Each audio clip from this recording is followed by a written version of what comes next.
அவரை பார்த்து அண்டர் கிரவுண்ட்ல இருக்கிற எத்தனையோ ரவுடி பயலுங்க பயந்து நடுங்கிட்டு இருக்கானுங்க. பட் அப்படிப்பட்ட ஒருத்தரே இவனை பார்த்து பயப்படுறாருன்னா விஷயம் ரொம்ப சீரியஸா இருக்கும்னு நினைக்கிறேன். நிச்சயமா நான் தப்பு பண்ணிட்டேன் என்று அவன் அப்பொழுதுதான் மெதுவாக உண்மையை உணர ஆரம்பித்தான். அவன் முகத்தில் தெரிந்த பயத்தை பார்த்த அஜய்க்கும் ஆனந்திற்கும் சிரிப்பு வர தொடங்கியது. என்ன பையா, பாஸோட காலை உடைக்க ஆசைப்பட்ட, உடைச்சிடலாமா என்று லம்போ அவன் குறுக்கே வந்து நின்று கேட்க, ஏணி மரம் போல் இருக்கும் லம்போவை அன்னார்ந்து பார்த்தான் வம்சி.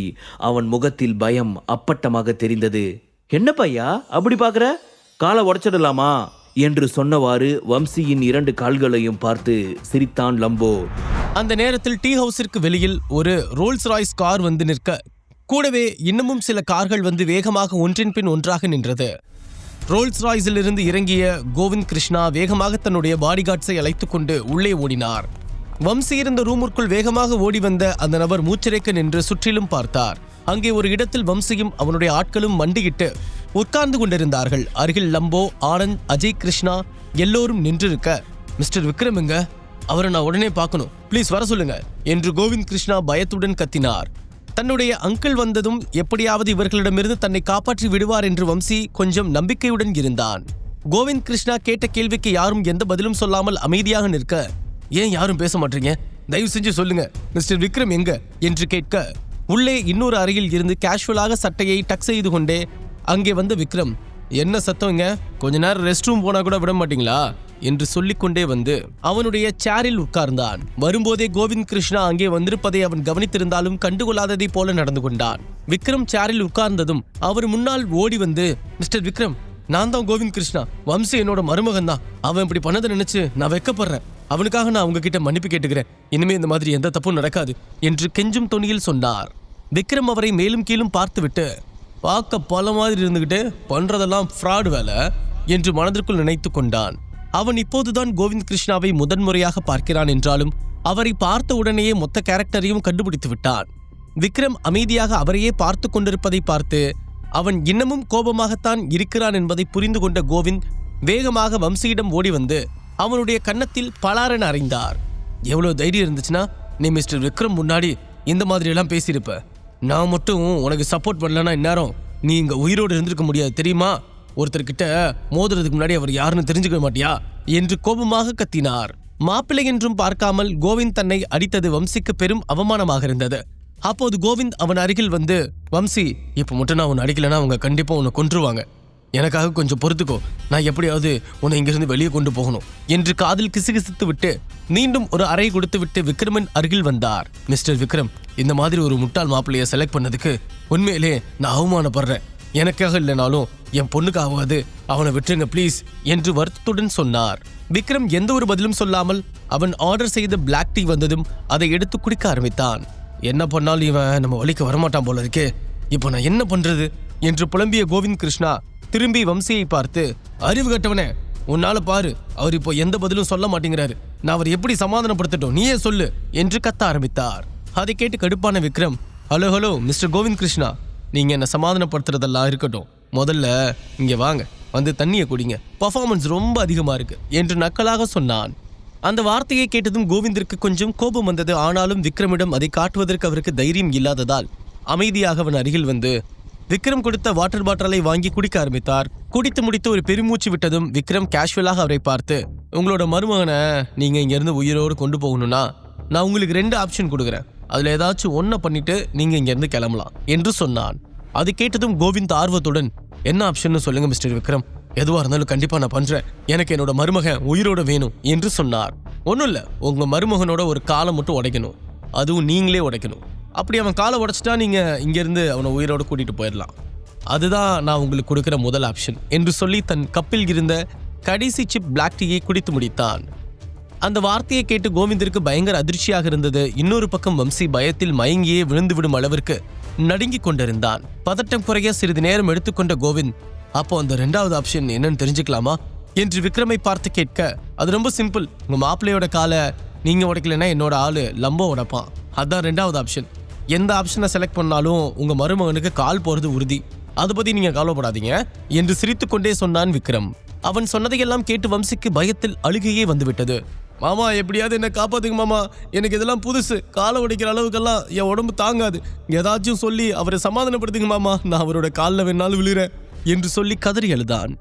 அந்த நேரத்தில் விக்ரமிற்கு ராக்கெட் ராஜாவிடமிருந்து கால் வர போனை எடுத்து கோவிந்தை பார்த்தபடி என்ன பண்ணலான்னு யோசிச்சு முடிவு பண்ணி வைங்க, அதுக்குள்ள நான் ஒரு கால் பேசிட்டு வந்துடுறேன் என்று சொல்லி பக்கத்தில் இருந்த ஒரு ரூமுக்குள் சென்றான். தனியாக சென்று போனை அட்டன் செய்ததும், விக்ரம் சார், சுரபி மேடம் கண்ணு முடிச்சிட்டாங்க, அவங்களுக்கு எந்த பிரச்சனையும் இல்லை, கூட இருந்த பொண்ணுக்கு தான் கொஞ்சம் அடிபட்டு இருக்கு, அவங்களே ஒரு நாள்ல டிஸ்சார்ஜ் பண்ணிடுவாங்க என்று சொன்னான்.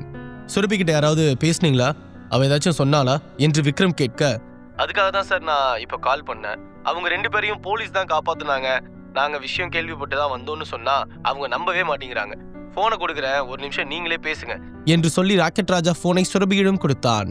போனை வாங்கிய சுரபி, விக்ரம் என்ன நடக்குதுங்க, நீ இப்ப எங்க இருக்க என்று கோபமாக கேட்க, அதேதான் சுரபி நானும் கேட்கிறேன், என்ன நடந்துச்சுங்க, ஏதோ பிரச்சனைன்னு சொன்னாங்க, இப்போ ஓகேவா, நீ நல்லா தானே இருக்க என்று கேட்டான் விக்ரம்.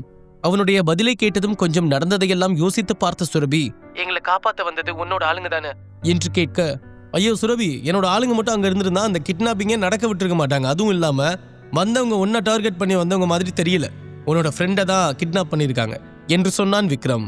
அதை கேட்டு சுரபியும் கொஞ்சம் யோசித்தபடி, ஆமா விக்ரம், நீ சொன்னது சரிதான், அவங்க முதல்ல ஷில்பாவை தான் கடத்தினாங்க, நான் அவ கூட இருந்ததுனால தான் என்னையும் சேர்த்து கடத்திட்டாங்கன்னு நினைக்கிறேன் என்று சொன்னாள் சுரபி. ஆமா பேபி, எனக்கே போலீஸ் ஸ்டேஷன்ல இருந்து கால் வரும்போது தான் தெரியும், நீ அங்க ஓகே தானே, உனக்கு எந்த பிரச்சனையும் இல்லைல என்று விக்ரம் கேட்க, நான் நல்லா தான் இருக்கேன் விக்ரம், நீ என்ன நினைச்சு எதுவும் கவலைப்படாத, உன்னோட வேலையில கான்சென்ட்ரேட் பண்ண, சீக்கிரமா ஒர்க்க முடிச்சிட்டு வா என்று சொன்னாள் சுரபி. அதற்கு விக்ரம் சரியென சொல்லிவிட்டு போனை கட் செய்ய சென்றான். அப்போது திடீரென விக்ரம் என்று சுரபியின் குரல் கேட்க மீண்டும் போனை காதில் வைத்தவன் ஆர்வத்துடன், சொல்லு பேபி என்று சொல்ல, உன்னை பார்க்கணும் போல இருக்கு, வீடியோ கால் பண்ணட்டுமா என்று மெல்லிய குரலில் கேட்டாள் சுரபி. அதை கேட்டதும் விக்ரமின் மனதிற்குள் ஏகப்பட்ட சந்தோஷம் ஏற்பட்டது. சுரபி முதலாக தன்னை பார்க்க வேண்டும் என்று சொன்னது, அவனுடைய காதல் கொஞ்சம் கொஞ்சமாக டெவலப் ஆகி கொண்டிருப்பதை உணர்ந்தவன், இதோ உடனே கால் பண்றேன் என்று சொல்லி அப்படியே அந்த நம்பருக்கு வீடியோ கால் செய்தான்.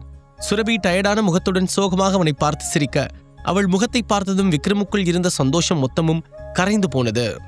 இந்த நேரத்தில் நான் உன் கூட இருந்திருக்கணும் சுரபி, என்னை மன்னிச்சிரு என்று தன் மனதிற்குள் சொல்லிக்கொள்ள, நீ என்னை பார்க்காம ஒரு மாதிரி டிஸ்டர்பாவே இருப்ப, அதான் எனக்கு ஒண்ணுமில்ல, நான் நல்லா இருக்கேன்னு காட்டுறதுக்காக வீடியோ கால் பண்ண சொன்னேன், நான் நல்லா தான் இருக்கேன் என்று லேசாக சிரித்த சுரபி மொபைல் கேமராவை இன்னும் கொஞ்சம் உயர்த்தி பிடித்து அவளை முழுவதுமாக காண்பித்தாள்.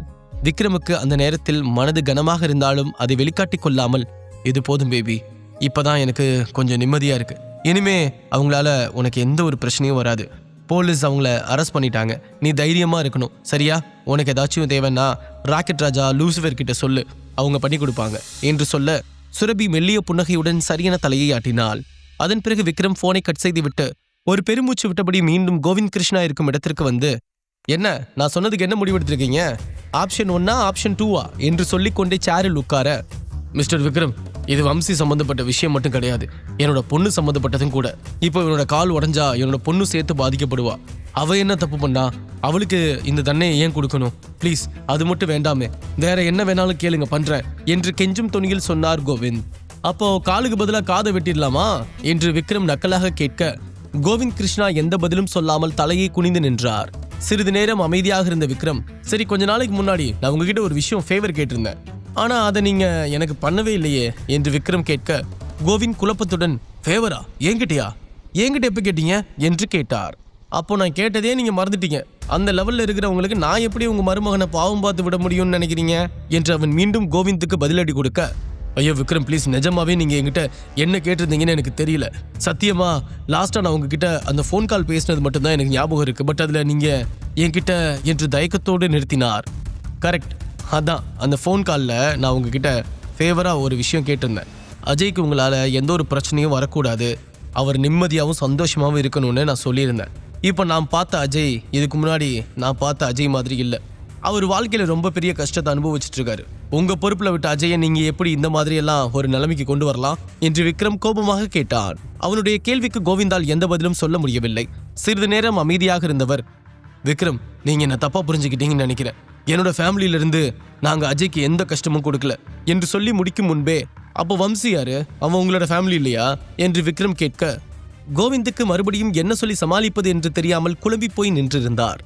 இந்த விஷயம் கண்டிப்பாக உங்கள் காதுக்கு வராமல் இருந்திருக்காது, நீங்கள் நினச்சிருந்தா உங்களோட மருமகனை தடுத்து நிறுத்திருக்கலாம், ஆனா அப்படி பண்ணல. அஜய் ஏதோ ஒரு எதிரி மாதிரி தான் நீங்க ட்ரீட் பண்ணிருக்கீங்க என்று கோபமாக சொன்னான் விக்ரம். ஐயோ அப்படிலாம் எதுவுமே இல்லை. நான் உங்ககிட்ட ஒரு உண்மையை சொல்லட்டுமா? இப்ப வர அஜய நான் என்ன பையனாவே பார்க்கல, என் பையனா தான் நான் பார்த்துக்கிட்டு இருக்கேன். நீங்க நம்பினாலும் நம்பலைனாலும் இதுதான் நிஜம். ஆனா இந்த வம்சி புத்தி இல்லாம சின்ன பிள்ளைத்தனமா ஏதோ பண்ணிட்டான்.